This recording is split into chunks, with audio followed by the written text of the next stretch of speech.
Hello everyone. ਅੱਜ ਅਸੀਂ ਕਰਾਂਗੇ 8ਵੀਂ ਦੀ SST ਦੇ ਭੂਗੋਲ ਦਾ ਲੈਸਨ ਨੰਬਰ 1 ਸਾਧਨ ਕਿਸਮਾਂ ਤੇ ਸਾਂਭ ਸੰਭਾਲ। ਸਟਾਰਟ ਕਰਦੇ ਹਾਂ।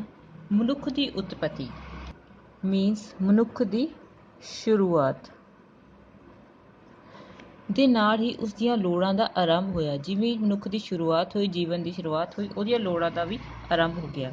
ਸ਼ੁਰੂ ਵਿੱਚ ਉਸ ਦੀਆਂ ਲੋੜਾਂ ਬਹੁਤ ਘੱਟ ਜਾਂ ਸੀਮਤ ਹੀ ਸਨ। ਜਿਵੇਂ ਸ਼ੁਰੂ 'ਚ ਘੱਟ ਲੋੜਾਂ ਸੀ, ਖਾਣ ਪੀਣ, ਆਰਾਮ ਆਦਿ। ਪਰੰਤੂ ਮਨੁੱਖ ਦੇ ਵਿਕਾਸ ਦੇ ਨਾਲ ਨਾਲ ਉਸ ਦੀਆਂ ਲੋੜਾਂ ਦਾ ਵੀ ਵਿਕਾਸ ਹੋਇਆ। ਜਿਵੇਂ ਮਨੁੱਖ ਨੇ ਆਪਣੇ ਜੀਵਨ ਵਿੱਚ ਡਿਵੈਲਪਮੈਂਟ ਕੀਤੀ, ਸਾਧਨਾਂ ਦੀ ਖੋਜ ਕੀਤੀ, ਉਹਦੀਆਂ ਲੋੜਾਂ ਵੀ ਹੁਣ ਵੱਧ ਗਈਆਂ। ਜਿਉਂ-ਜਿਉਂ ਮਨੁੱਖ ਦੀਆਂ ਲੋੜਾਂ ਵਧੀਆਂ ਤਿਉਂ-ਤਿਉਂ ਉਸਨੇ ਲੋੜਾਂ ਦੀ ਪੂਰਤੀ ਲਈ ਆਪਣੇ ਆਲੇ ਦੁਆਲੇ ਵੱਲ ਝਾਕਣਾ ਸ਼ੁਰੂ ਕਰ ਦਿੱਤਾ। ਮਤਲਬ ਕਿ ਆਪਣੀ ਲੋੜਾਂ ਨੂੰ ਪੂਰਾ ਕਰਨ ਦੇ ਲਈ ਉਹਨਾਂ ਨੇ ਆਸੇ-ਪਾਸੇ ਆਪਣੇ ਸਾਧਨਾਂ ਦੀ ਖੋਜ ਕਰਨੀ ਸ਼ੁਰੂ ਕਰ ਦਿੱਤੀ। ਉਸਨੇ ਕੁਦਰਤੀ ਵਸਤੂਆਂ ਜਿਵੇਂ ਮਿੱਟੀ, ਦਰਖਤ, ਪਾਣੀ, ਪੱਥਰ ਆਦਿ ਨੂੰ ਵਰਤੋਂ ਵਿੱਚ ਲਿਆਉਣਾ ਸ਼ੁਰੂ ਕੀਤਾ। ਇਹਨਾਂ ਸਭ ਚੀਜ਼ਾਂ ਨੂੰ ਯੂਜ਼ ਕਰਕੇ ਆਪਣੀ ਲੋੜਾਂ ਦੀ ਪੂਰਤੀ ਕਰਨੀ ਸ਼ੁਰੂ ਕਰ ਦਿੱਤੀ ਉਹਨਾਂ ਨੇ। ਮਨੁੱਖ ਦੀਆਂ ਲੋੜਾਂ ਵੱਧਦੀਆਂ ਹੋਈਆਂ ਅੱਜ ਦੇ ਸਮੇਂ ਵਿੱਚ ਇੰਨੀਆਂ ਅਸੀਮਤ ਹੋ ਗਈਆਂ, ਮਤਲਬ ਕਿ ਅਨਲਿਮਿਟਡ ਹੋ ਗਈਆਂ ਨੇ ਹੁਣ ਇਹ। ਉਸਨੂੰ ਬਹੁਤ ਸਾਰੇ ਵਸੀਲੇ ਮਤਲਬ ਸਾਧਨ 'ਤੇ ਨਿਰਭਰ ਹੋਣਾ ਪੈ ਰਿਹਾ ਹੈ। ਮਨੁੱਖ ਆਪਣੇ ਆਲੇ ਦੁਆਲੇ ਦੀਆਂ ਪਰਿਸਥਿਤੀਆਂ ਤੋਂ ਆਪਣੀਆਂ ਲੋੜਾਂ ਪੂਰੀਆਂ ਕਰਨ ਦਾ ਯਤਨ ਕਰਦਾ ਹੈ। ਮਤਲਬ ਜਿਹੜੇ ਆਸੇ ਪਾਸੇ ਦੇ ਕੁਝ ਸਾਧਨ ਅਵੇਲੇਬਲ ਨੇ ਉਹਨੂੰ ਟਰਾਈ ਕਰਦਾ ਵੀ ਉਹਨਾਂ ਤੋਂ ਜਿਹੜੀ ਸਾਰੀਆਂ ਜ਼ਰੂਰਤਾਂ ਉਹ ਪੂਰੀਆਂ ਹੋ ਜਾਣ।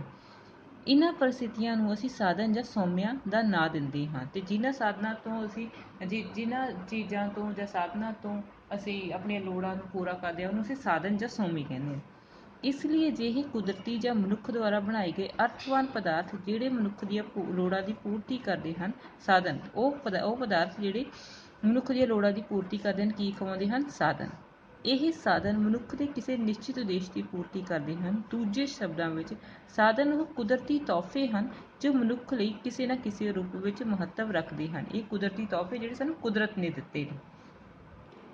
ਹੁਣ ਦੇਖੋ ਅੱਗੇ, ਸਾਧਨ ਕੁਦਰਤੀ ਅਤੇ ਗੈਰ ਕੁਦਰਤੀ ਦੋ ਤਰ੍ਹਾਂ ਦੇ ਹੁੰਦੇ ਹਨ।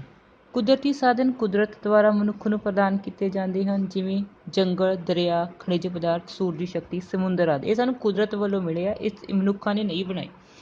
ਗੈਰ ਕੁਦਰਤੀ ਜਾਂ ਆਦਮੀ ਦੁਆਰਾ ਪੈਦਾ ਕੀਤੇ ਗਏ ਸਾਧਨ ਜਿਹੜੇ ਆਦਮੀਆਂ ਨੇ ਖੁਦ ਬਣਾਏ ਨੇ। ਕਿਹੜੇ? ਮਸ਼ੀਨਰੀ, ਆਵਾਜਾਈ, ਢਾਂਚਾ, ਬਨਾਵਟੀ ਖਾਦਾਂ, ਮਨੁੱਖੀ ਸਾਧ ਆਦਿ ਪ੍ਰਮੁੱਖ ਹਨ। ਇਹ ਸਾਰੀਆਂ ਚੀਜ਼ਾਂ ਮਾਨਵ ਨੇ ਖੁਦ ਪੈਦਾ ਕੀਤੀਆਂ। ਇਹ ਸਾਧਨ ਭੌਤਿਕ ਜਾਂ ਅਭੌਤਿਕ ਵੀ ਹੋ ਸਕਦੇ ਹਨ। ਮਨੁੱਖ ਬੁੱਧੀ, ਗਿਆਨ ਅਤੇ ਕੰਮ ਕਰਨ ਦੀ ਕੁਸ਼ਲਤਾ ਨੂੰ ਮਨੁੱਖੀ ਸਾਧਨ ਕਿਹਾ ਜਾਂਦਾ ਹੈ। ਕਿਵੇਂ ਉਹ ਮਿਹਨਤ ਕਰਕੇ ਕੋਈ ਵੀ ਚੀਜ਼ ਨੂੰ ਬਣਾਉਂਦਾ, ਠੀਕ ਆ, ਉਹ ਅਸੀਂ ਮਨੁੱਖੀ ਸਾਧਨ ਕਹਿ ਦਿੰਦੇ ਹਾਂ ਉਹਨਾਂ ਨੂੰ। ਸਾਧਨ ਇੱਕ ਬਦਲਦੀ ਹੋਈ ਧਾਰਨਾ ਹੈ ਜਿਹੜੀ ਕਿ ਗਿਆਨ ਅਤੇ ਤਕਨੀਕੀ ਵਿਕਾਸ ਦੇ ਅਨੁਸਾਰ ਵੱਧਦੀ ਜਾਂ ਸੁੰਗੜਦੀ ਹੈ। ਜਿਵੇਂ ਗਿਆਨ ਵੱਧਦਾ, ਤਕਨੀਕ ਵੱਧਦਾ, ਤਾਂ ਜਿਹੜਾ ਇਹ ਮਨੁੱਖੀ ਸਾਧਨ ਇਹ ਤਾਂ ਵੱਧਦੇ ਜਾਂਦੇ ਨੇ ਜਾਂ ਘੱਟਦੇ ਜਾਂਦੇ ਨੇ। ਜਿਵੇਂ ਕੋਲਾ ਜਾਂ ਤੇਲ ਪੁਰਾਣੇ ਮਨੁੱਖ ਲਈ ਅਤੇ ਜਹਾਜ਼ਾਂ ਦੀ ਖੋਜ ਤੋਂ ਪਹਿਲਾਂ ਐਲੂਮੀਨੀਅਮ ਆਧੁਨਿਕ ਮਨੁੱਖ ਲਈ ਕੋਈ ਜ਼ਿਆਦਾ ਮਤਲਬ ਦੀ ਚੀਜ਼ ਨਹੀਂ ਸੀ। ਜਿਵੇਂ ਕੋਲਾ, ਤੇਲ ਲੈ ਲਓ, ਜਦੋਂ ਆਦਿ ਮਾਨਵ ਦਾ ਜੀਵਨ ਸ਼ੁਰੂ ਹੋਇਆ ਸੀ ਤਾਂ ਉਹਨਾਂ ਨੇ ਸਾਧਨਾਂ ਦੀ ਮਤਲਬ ਹੀ ਨਹੀਂ ਪਤਾ ਸੀ। ਉਹਨਾਂ ਨੂੰ ਪਤਾ ਹੀ ਨਹੀਂ ਸੀ ਵੀ ਕਿਸ ਯੂਜ਼ ਵਿੱਚ ਆ ਸਕਦੇ ਆ। ਫਿਰ ਜਦੋਂ ਜਹਾਜ਼ ਦੀ ਖੋਜ ਆ ਗਈ ਤਾਂ ਜਹਾਜ਼ ਦੀ ਖੋਜ ਤੋਂ ਪਹਿਲਾਂ ਐਲੂਮੀਨੀਅਮ ਜਿਹੜੀ ਚੀਜ਼ ਸੀਗੀ ਉਹਦਾ ਕਿਸੇ ਨੂੰ ਕੁਛ ਨਹੀਂ ਪਤਾ ਸੀ ਕਿਸ ਯੂਜ਼ ਵਿੱਚ ਇਹਨੂੰ ਯੂਜ਼ ਕਰ ਸਕਦੇ ਆ। ਕੋਈ ਮਹੱਤਵ ਨਹੀਂ ਸੀ ਸਾਡੇ ਲਈ ਇਹਨਾਂ ਚੀਜ਼ਾਂ ਦਾ। ਇਸ ਲਈ ਅਸੀਂ ਕਹਿ ਸਕਦੇ ਹਾਂ ਕਿ ਸਾਧਨਾਂ ਦੀ ਸਹੀ ਵਰਤੋਂ ਹੀ ਇਹਨਾਂ ਦਾ ਸਹੀ ਵਿਕਾਸ ਹੈ। ਜੇ ਤੁਸੀਂ ਕਿਸੇ ਵੀ ਸਾਧਨ ਦੀ ਸਹੀ ਵਰਤੋਂ ਕਰੋਗੇ ਤਾਂ ਹੀ ਸਾਧਨ ਦਾ ਵਿਕਾਸ ਹੋ ਸਕਦਾ ਹੈ। ਸਾਰੇ ਸਾਧਨਾਂ ਦਾ ਵਿਕਾਸ ਮਨੁੱਖੀ ਸਾਧਨ ਦੇ ਵਿਕਾਸ 'ਤੇ ਹੀ ਨਿਰਭਰ ਕਰਦਾ ਹੈ ਅਤੇ ਕਿਸੇ ਵੀ ਸਾਧਨ ਦਾ ਸਹੀ ਵਿਕਾਸ ਤਾਂ ਹੀ ਹੋ ਸਕਦਾ ਜੇ ਮਨੁੱਖ ਦਾ ਖੁਦ ਦਾ ਵਿਕਾਸ ਸਹੀ ਤਰੀਕੇ ਨਾਲ ਹੋਊਗਾ। ਹੁਣ ਸਾਧਨ ਦੀਆਂ ਕਿਸਮਾਂ ਕਿਹੜੀਆਂ ਨੇ? ਸਾਧਨ ਦੀਆਂ ਕਿਸਮਾਂ ਦੇਖੋ।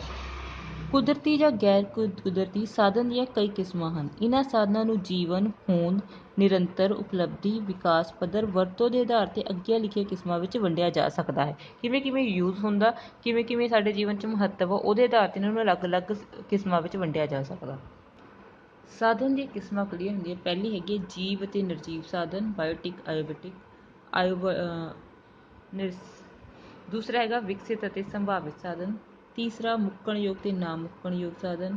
ਚੌਥਾ ਮਿੱਟੀ ਅਤੇ ਭੂਮੀ ਸਾਧਨ, ਸਮੁੰਦਰੀ ਅਤੇ ਖਣਿਜ ਸਾਧਨ ਅਤੇ ਮਨੁੱਖੀ ਸਾਧਨ। ਸਭ ਤੋਂ ਪਹਿਲਾਂ ਆਪਾਂ ਡਿਸਕਸ ਕਰਾਂਗੇ ਬਾਇਓਟਿਕ ਐਂਡ ਅਬਾਇਓਟਿਕ ਰਿਸੋਰਸਿਸ, ਜੀਵ ਅਤੇ ਨਿਰਜੀਵ ਸਾਧਨ। ਜੀਵ ਸਾਧਨ ਉਹ ਮੁੱਢਲੇ ਸਾਧਨ ਹਨ ਜਿਹੜੇ ਕਿ ਜਾਨਦਾਰ ਵਸਤੂਆਂ ਤੋਂ ਉਤਪੰਨ ਹੁੰਦੇ ਹਨ। ਜਿਨ੍ਹਾਂ ਵਿੱਚ ਜਾਨ ਹੁੰਦੀ ਆ ਉਹਨਾਂ ਵਿਅਕਤੀਆਂ ਤੋਂ ਇਹ ਪੈਦਾ ਹੁੰਦੇ ਹਨ।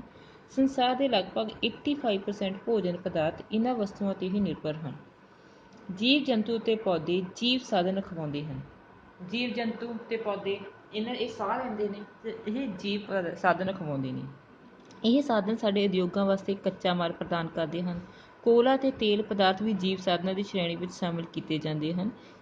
ਕਿਉਂਕਿ ਇਹ ਪੌਦੇ ਅਤੇ ਜੀਵਾਂ ਤੋਂ ਪੈਦਾ ਹੋਏ ਹਨ। ਲੱਖਾਂ ਸਾਲ ਜਦੋਂ ਪੌਦੇ ਜੀਵ ਜੰਤੂ ਜਦੋਂ ਮਰ ਜਾਂਦੇ ਨੇ ਤੇ ਪੌਦੇ ਹੁੰਦੇ ਪੱਤੇ ਝਾੜ ਦਿੰਦੇ ਨੇ, ਉਹ ਧਰਤੀ ਜ਼ਮੀਨ ਵਿੱਚ ਦੱਬੇ ਜਾਂਦੇ ਨੇ, ਫਿਰ ਉਹ ਲੱਖਾਂ ਸਾਲਾਂ ਬਾਅਦ ਜਿਹੜੇ ਕੋਲਾ ਅਤੇ ਤੇਲ ਦੇ ਰੂਪ ਵਿੱਚ ਪੈਦਾ ਹੋ ਜਾਂਦੇ ਨੇ। ਕੁਦਰਤ ਤੋਂ ਮਿਲਣ ਵਾਲੀਆਂ ਨਿਰਜੀਵ ਵਸਤੂਆਂ ਜਿਵੇਂ ਕਿ ਖਣਿਜ ਪਦਾਰਥ, ਸੂਰਜ, ਪਾਣੀ ਆਦਿ ਨਿਰਜੀਵ ਸਾਧਨ ਹੈ ਕਿਉਂਕਿ ਇਹ ਸਾਹ ਨਹੀਂ ਲੈਂਦੇ।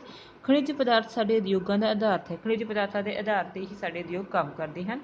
ਜੇ ਇਹਨਾਂ ਸਾਧਨਾਂ ਦੀ ਵਰਤੋਂ ਧਿਆਨਪੂਰਵਕ ਨਾ ਕੀਤੀ ਜਾਵੇ ਤਾਂ ਇਹ ਜਲਦੀ ਹੀ ਖਤਮ ਹੋ ਜਾਣਗੇ। ਮਤਲਬ ਕਿ ਸਹੀ ਤਰੀਕੇ ਨਾਲ ਅਸੀਂ ਇਹਨਾਂ ਦਾ ਵਰਤੋਂ ਨਹੀਂ ਕਰਾਂਗੇ ਤੇ ਜਿਹੜੇ ਖਣਿਜ ਪਦਾਰਥ ਨੇ ਛੇਤੀ ਹੀ ਖਤਮ ਹੋ ਜਾਣਗੇ। ਸੈਕਿੰਡ ਆ ਗਏ ਵਿਕਸਿਤ ਅਤੇ ਸੰਭਾਵਿਤ ਸਾਧਨ, ਡਿਵੈਲਪ ਐਂਡ ਪੋਟੈਂਸ਼ੀਅਲ। ਕੋਈ ਦੇਸ਼ ਕਿੰਨਾ ਕੁ ਅਮੀਰ ਹੈ ਅਤੇ ਆਮ ਤੌਰ 'ਤੇ ਉਸ ਦੇਸ਼ ਵਿੱਚ ਸਾਧਨਾਂ ਦੀ ਮੌਜੂਦਗੀ ਤੋਂ ਅੰਦਾਜ਼ਾ ਲਗਾਇਆ ਜਾ ਸਕਦਾ। ਖਣਿਜ ਪਦਾਰਥ ਕਿੰਨੇ ਮਿਲਦੇ ਆ ਕਿਸੇ ਦੇਸ਼ ਵਿੱਚ, ਉਸ ਤੋਂ ਪਤਾ ਲਗਾਇਆ ਜਾ ਸਕਦਾ ਵੀ ਉਹ ਦੇਸ਼ ਕਿੰਨਾ ਅਮੀਰ ਆ।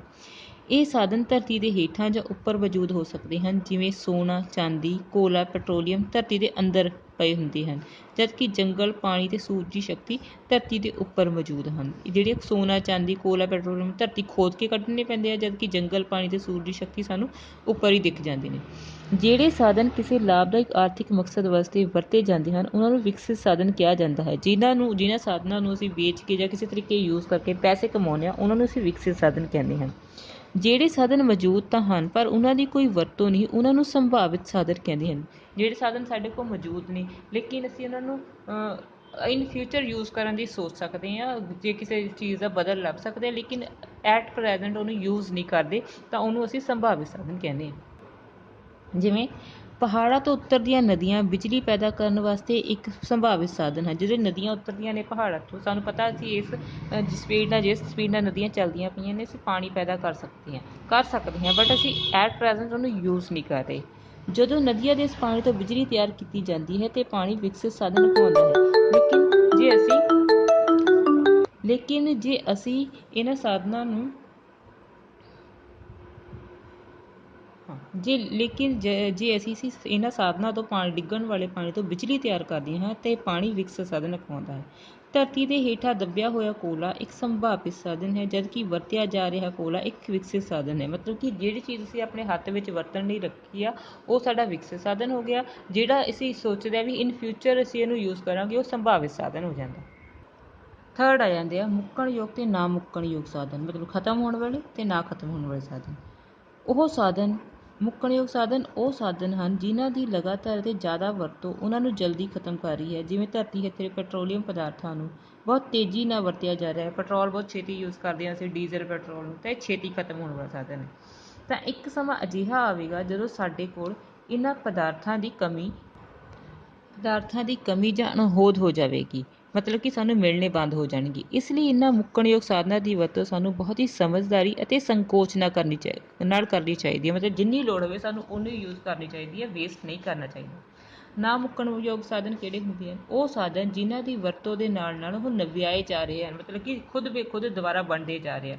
ਜਿਵੇਂ ਸੂਰਜ ਦੀ ਰੌਸ਼ਨੀ, ਹਵਾ, ਪਾਣੀ ਜਾਂ ਜੰਗਲਾਂ ਨੂੰ ਵਰਤ ਰਹੇ ਹਾਂ ਪਰੰਤੂ ਇਹ ਖਤਮ ਨਹੀਂ ਹੁੰਦੇ, ਇਹ ਹੋਰ ਪੈਦਾ ਹੋ ਰਹੇ ਹਨ ਜਾਂ ਪੈਦਾ ਕੀਤੇ ਜਾ ਰਹੇ ਹਨ। ਇਹ ਸਾਧਨ ਲਗਾਤਾਰ ਜਾਂ ਨਿਰੰਤਰ ਉਪਲਬਧ ਹੋ ਰਹੇ ਹਨ, ਇਹਨਾਂ 'ਚ ਕੋਈ ਕਮੀ ਨਹੀਂ ਆ ਰਹੀ।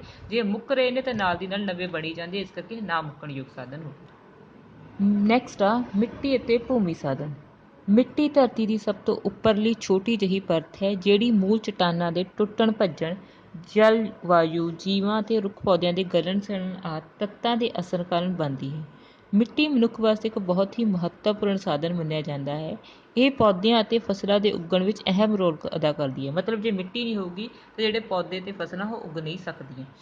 ਪੌਦੇ ਅਤੇ ਫਸਲਾਂ ਮਨੁੱਖ ਦੇ ਜੀਵਨ ਦਾ ਅਨਿੱਖੜਵਾਂ ਅੰਗ ਹੈ ਅਤੇ ਇਹ ਦੋਨੇ ਚੀਜ਼ਾਂ ਸਾਡੇ ਜੀਵਨ ਦੇ ਵਿੱਚ ਬਹੁਤ ਇੰਪੋਰਟੈਂਟ ਨੇ। ਬਨਸਪਤੀ ਤੋਂ ਬਿਨਾਂ ਮਨੁੱਖ ਦਾ ਜੀਵਨ ਲਗਭਗ ਅਸੰਭਵ ਹੈ, ਇੰਪੋਸੀਬਲ ਹੈ। ਮਿੱਟੀ ਦੀਆਂ ਕਈ ਕਿਸਮਾਂ ਹਨ, ਜਿਵੇਂ ਰੇਤੀ ਮਿੱਟੀ, ਚੀਕਣੀ ਮਿੱਟੀ, ਦੋਮਟ ਮਿੱਟੀ, ਜਲੋੜ ਮਿੱਟੀ, ਪਰਬਤੀ ਮਿੱਟੀ, ਲਾਲ ਮਿੱਟੀ, ਕਾਲੀ ਮਿੱਟੀ ਆਦਿ। ਫਸਲਾਂ ਉਗਾਉਣ ਵਾਸਤੇ ਮਨੁੱਖ ਉਪਜਾਊ ਮਿੱਟੀ ਨੂੰ ਤਰਜੀਹ ਦਿੰਦਾ ਹੈ। ਜਿਹੜੀ ਮਿੱਟੀ ਫਸਲ ਦੇ ਲਈ ਜ਼ਿਆਦਾ ਉਪਜਾਊ ਹੁੰਦੀ ਆ ਉਹਨੂੰ ਅਸੀਂ ਜ਼ਿਆਦਾ ਮਹੱਤਵ ਦਿੰਦੇ ਹਾਂ। ਉਪਜਾਊ ਮਿੱਟੀ ਵਾਲੇ ਇਲਾਕੇ ਸੰਘਣੀ ਵਸੋਂ ਵਾਲੇ ਅਤੇ ਆਰਥਿਕ ਗਤੀਵਿਧੀਆਂ ਨਾਲ ਭਰਪੂਰ ਹੁੰਦੇ ਹਨ। ਉਪਜਾਊ ਮਿੱਟੀ ਉੱਥੇ ਮਿਲਦੀ ਹੈ ਜਿੱਥੇ ਵਸੋਂ ਬਹੁਤ ਜ਼ਿਆਦਾ ਹੁੰਦੀ ਹੈ ਤੇ ਜਿੱਥੇ ਆਰਥਿਕ ਗਤੀਵਿਧੀਆਂ ਵੀ ਵੱਧ ਹੁੰਦੀਆਂ ਨੇ।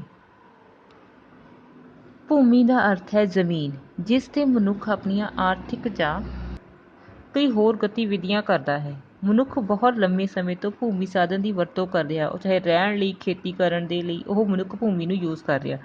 ਭੂਮੀ ਸਾਧਨ ਦੀ ਵਰਤੋਂ ਮਨੁੱਖ ਦੁਆਰਾ ਖੇਤੀਬਾੜੀ ਕਰਨ, ਉਦਯੋਗ ਲਗਾਉਣ, ਆਵਾਜਾਈ ਦੇ ਸਾਧਨ ਵਿਕਸਿਤ ਕਰਨ, ਖੇਡਣ, ਸੈਰ ਸਪਾਟੇ ਆਦਿ ਕੰਮਾਂ ਲਈ ਕੀਤੀ ਜਾਂਦੀ ਹੈ। ਮੀਨਸ ਕਿ ਇਹਨਾਂ ਸਾਰੇ ਕੰਮਾਂ ਕਰਨ ਦੇ ਲਈ ਮਨੁੱਖ ਨੂੰ ਭੂਮੀ ਦੀ ਲੋੜ ਹੁੰਦੀ ਹੈ।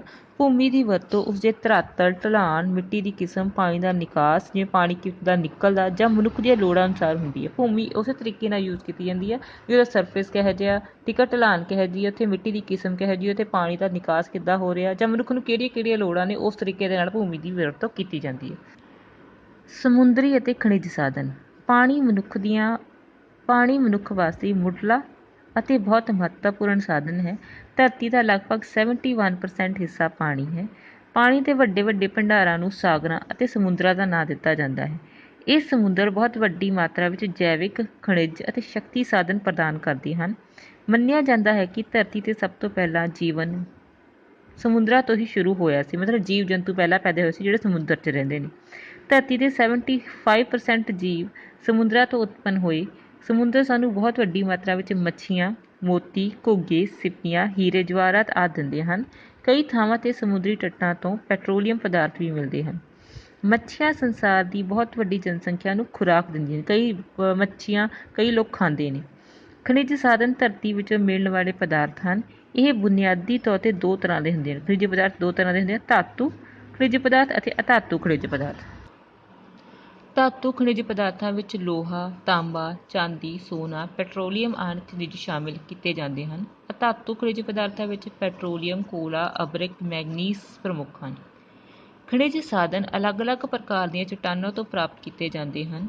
ਚੱਟਾਨਾਂ ਤੋਂ ਪ੍ਰਾਪਤ ਖਣਿਜ ਪਦਾਰਥ ਸਿੱਧੇ ਤੌਰ 'ਤੇ ਵਰਤੋਂ ਵਿੱਚ ਨਹੀਂ ਲਿਆਂਦੇ ਜਾਂਦੇ। ਮਤਲਬ ਜੇ ਖਣਿਜ ਸਾਨੂੰ ਮਿਲ ਗਏ, ਕੋਈ ਵੀ ਪਦਾਰਥ ਮਿਲ ਗਏ, ਤਾਂ ਅਸੀਂ ਸਿੱਧੇ ਹੀ ਉਹਨੂੰ ਯੂਜ਼ ਨਹੀਂ ਕਰ ਸਕਦੇ, ਸਗੋਂ ਉਹਨਾਂ ਨੂੰ ਉਦਯੋਗਾਂ ਵਿੱਚ ਸਾਫ਼ ਕਰਕੇ ਵਰਤਿਆ ਜਾਂਦਾ ਹੈ। ਪਹਿਲਾਂ ਉਹਨੂੰ ਵਰਤਣ ਯੋਗ ਬਣਾਇਆ ਜਾਂਦਾ, ਸਾਫ਼ ਕੀਤਾ ਜਾਂਦਾ, ਤਾਂ ਹੀ ਉਹਨਾਂ ਨੂੰ ਯੂਜ਼ ਕੀਤਾ ਜਾਂਦਾ। ਖਣਿਜ ਸਾਡੇ ਉਦਯੋਗਾਂ ਦਾ ਆਧਾਰ ਮੰਨੇ ਜਾਂਦੇ ਹਨ, ਇਸ ਲਈ ਇਹਨਾਂ ਨੂੰ ਬਹੁਤ ਮਹੱਤਤਾ ਦਿੱਤੀ ਜਾਂਦੀ ਹੈ। ਖਣਿਜਾਂ ਦੇ ਆਧਾਰ 'ਤੇ ਹੀ ਸਾਡੇ ਜਿਹੜੇ ਉਦਯੋਗ ਖੜ੍ਹੇ ਨੇ, ਇਸ ਕਰਕੇ ਇਹਨਾਂ ਨੂੰ ਬਹੁਤ ਇੰਪੋਰਟੈਂਸ ਦਿੱਤੀ ਜਾਂਦੀ ਹੈ।